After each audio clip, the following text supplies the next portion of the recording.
you guys? It's your girl Crystal Holiday with another episode of Hip Hop and Poetry. I'm super stoked. I have a guest, Mr. Will Holts. What's up, guys? Glad to be here. Yes.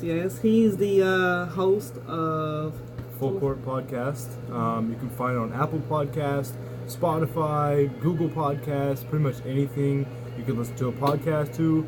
We're on it. So right. He's here today because he's an expert on sports, and we're gonna. This show is a tribute to Kobe Bryant, as you guys know. R.I.P. Bean. Yes, Black Mamba.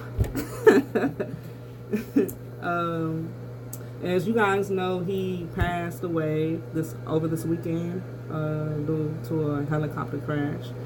And he excelled at the game. There's no question about it. True legend, for sure.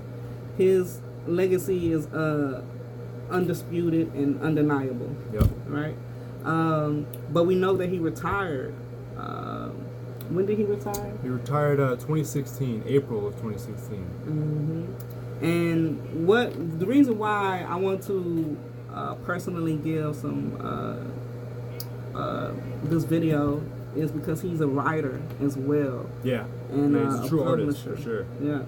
And just like he excelled in sports, there's no doubt he would excel in the publishing industry. Yeah, absolutely. So we're going to just talk about that, you guys. Let's get into it. Yeah.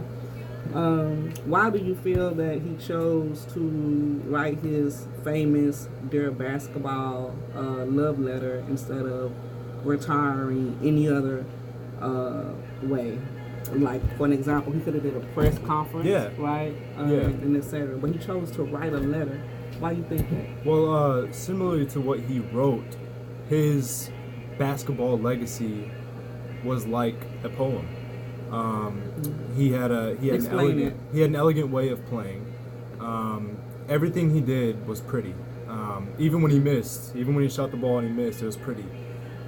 So I think it was only right that he had a poem when he was retiring because it was so fitting with his basketball career.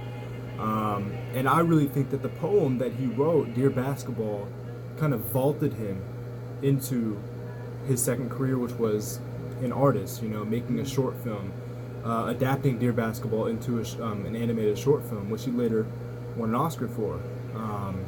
So I feel like it was just really fitting for his career to write that. I like what you said. That was a great explanation, right? I didn't expect that. Well, I should expect that. He's very knowledgeable, real smart guy. UNC student. Why? Shout out to UNC. GMG gonna mean green, baby. But he said that Kobe played poetically. Yes, that's dope, and which fits in with this show because we're trying to share that poetry is just not the traditional literary expression. We see it in hip hop, we see it in dance, and now we can see you can see it in basketball. In basketball. Definitely see it in basketball. That's dope.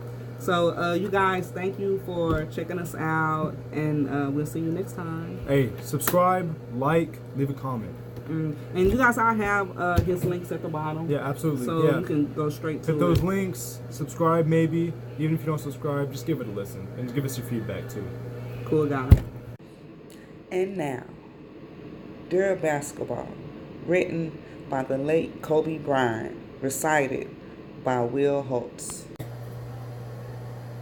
Dear Basketball, from the moment I started rolling my dad's tube socks and shooting imaginary game-winning shots in the Great Western Forum, I knew one thing was real. I fell in love with you. A love so deep I gave you my all, from my mind and body to my spirit and soul. As a 6-year-old boy, deeply in love with you, I never saw the end of the tunnel.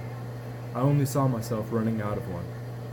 And so I ran up and down every court, after every loose ball for you.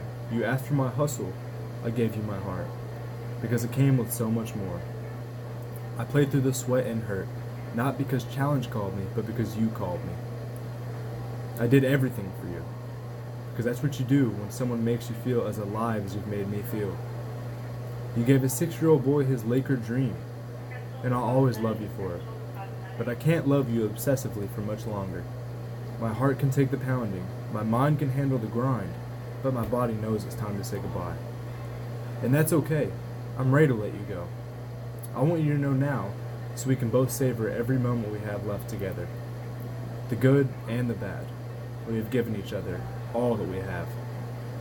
And we both know now, no matter what I do next, I'll always be that kid with the rolled up socks, garbage can in the corner, 5 seconds left on the clock, ball on my hands, 5, 4, 3, 2, 1. Love you always, Kobe.